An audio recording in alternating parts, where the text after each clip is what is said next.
It all started with a dare. Tomo was the kind of guy who never said no to an adventure. He was the face of a popular YouTube channel in Japan called Tonkin Crew. Tankin Crew. Basically, a group of 4 friends who explored weird places and documented everything. Haunted schools, ghost tunnels, even abandoned shrines in the mountains. Their fanbase loved it. But this time, they wanted to do something different. Something no one had ever done. One night, while editing their latest episode, Riku, the group's researcher, stumbled across a creepy forum thread. It was just titled, Shikoku Yami. He clicked. The post was short, only a few lines. There's an island off the southern coast of Shikoku. It's not on any map. No one goes there anymore. The last group that did never came back. Locals call it Yami no Shima, the island of darkness. Most people would just close the tab and forget it. But not Riku, and definitely not Tomo. The next day, he brought it up to the group. They were sitting in their cramped Tokyo apartment, eating ramen and scrolling through comments. Tomo said, "Guys, what if we find this island? Like actually go there?" Haruki, the camera guy, laughed. "You mean go sailing toward a cursed island that doesn't exist on Google Maps? Sounds totally safe."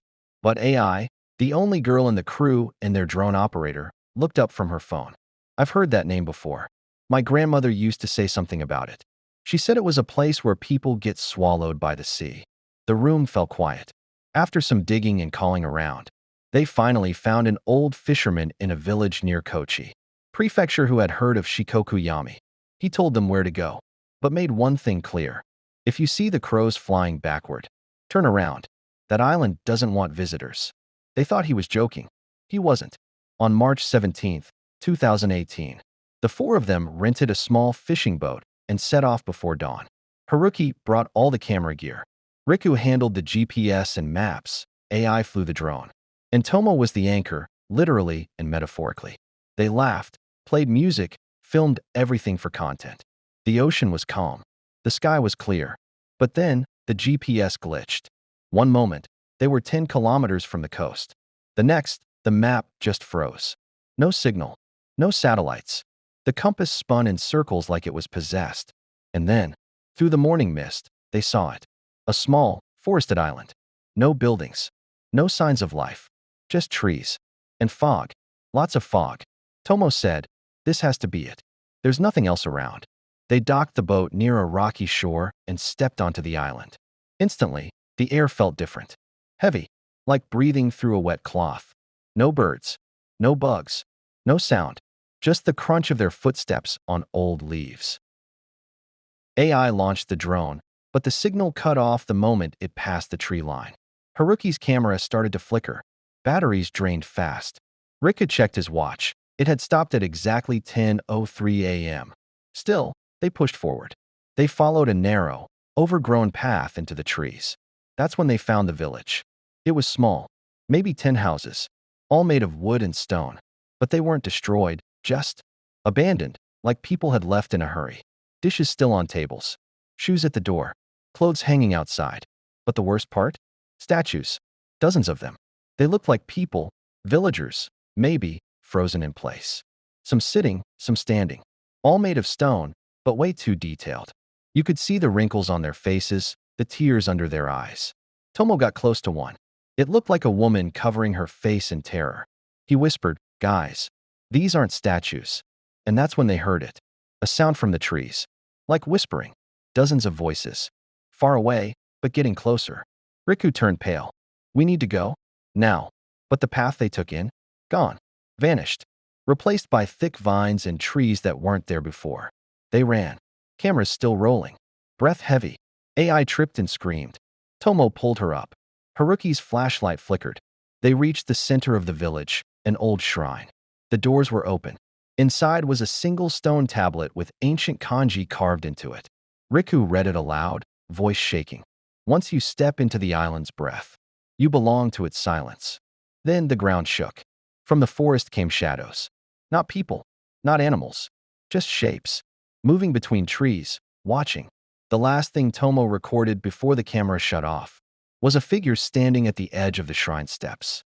Tall, thin, face covered in bandages. And behind it, the whispering stopped. Everything went dark. The silence after the whispering stopped was worse than the whispering itself. It was too quiet. Not peaceful quiet, wrong quiet. Like the world had taken a breath and never exhaled. Tomo stood frozen, staring at the tall figure wrapped in dirty, yellowed bandages. It didn't move. It didn't even seem to breathe. It just existed, like it had always been there, waiting. Haruki slowly lifted the camera. It turned off in his hands. Dead. Behind them, AI whispered, "I saw something."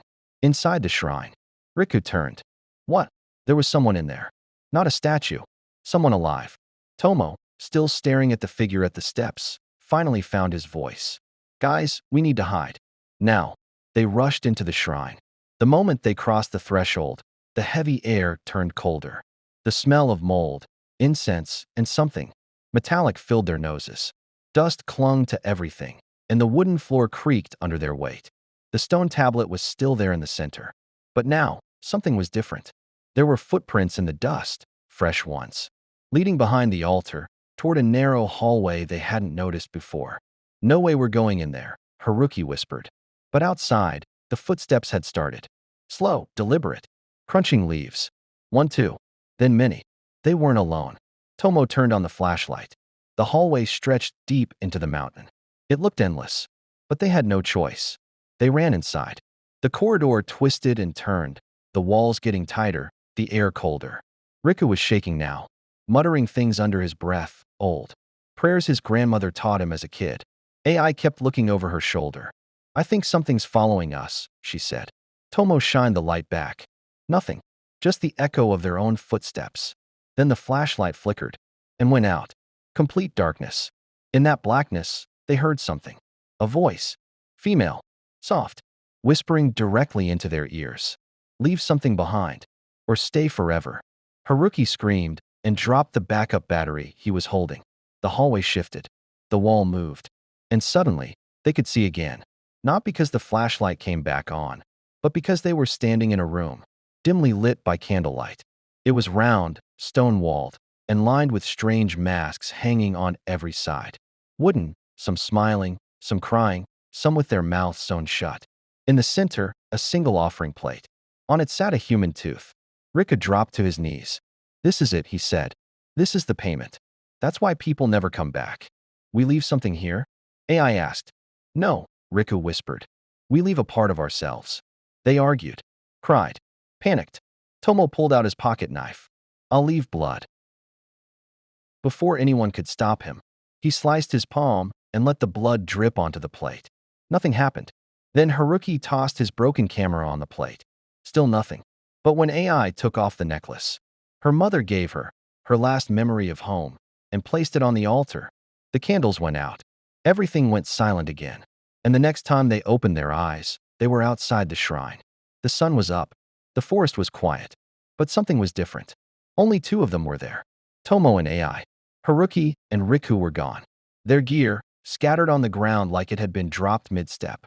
No footprints leading away. No blood. Just nothing. Tomo called out. Screamed. But the forest didn't answer. AI sat down, staring at the trees, whispering to herself. They're part of the island now. It took hours to find their boat again. The shoreline looked different, as if the whole island had rearranged itself. They didn't speak during the ride back. When they finally reached the mainland, a rescue team was called, but no one believed them. The GPS data was gone. The footage corrupted. And the island? No one could find it again. It had vanished. Like it was never there. AI never spoke again. She was hospitalized for trauma. Tomo? He kept the video unpublished. For 3 years. But sometimes, in the middle of the night, his phone rings. No number. Just static. And sometimes, he hears a voice through it. Riku's voice. Whispering. Leave something behind. Or stay forever. 3 years passed. Tomo never talked about the island. Not to fans. Not to friends. Not even to his own family. The official story was that Haruki and Riku were lost at sea during a filming accident. Authorities accepted it. No bodies were ever found. No one asked too many questions. But every year on March 17th, he heard the same thing. The static phone call. No caller ID. And always, Riku's voice. Just one sentence. You left? But we never did. By the 3rd year, Tomo stopped sleeping. He'd see flashes of the island in his dreams. The bandaged figure, the shrine, the voices whispering in a language he didn't know, but somehow understood. An AI? She had never recovered. She lived in a quiet care facility outside Osaka. Sometimes she would draw the same image over and over: a cave, a face with no eyes, a shrine door with hands clawing from inside. When Tomo visited her, she barely spoke. Until one day, she looked up at him with a rare moment of clarity and said, "We didn't escape. We were released." That night, Tomo made a decision. He was going back. Not to film, not to explore, to end it. He found the old fisherman again, the one who warned them before. The man was older now, more hunched, but when he saw Tomo, he just nodded. "You're the first to survive," he said. "But the island doesn't like loose ends." "How do I find it again?" Tomo asked. "You don't," the old man said. "It finds you." He handed Tomo a rusted compass. "It only works for the cursed." Tomo left the next morning on a small motorboat. No crew, no cameras, just a flashlight, a knife, and the necklace AI had left on the altar 3 years ago. The compass spun wildly at first, but near dawn, it stopped, pointing directly toward a patch of fog. Through the mist, the island reappeared, just like before. Trees, rocks, still no birds. But something had changed.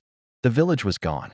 No houses, no shrine, only one path now, leading straight into a tunnel carved into the mountain. Tomo walked in. No hesitation. Inside, it was cold, wet. He heard voices, not whispers this time, but clear, calling his name. "Tomo, come back.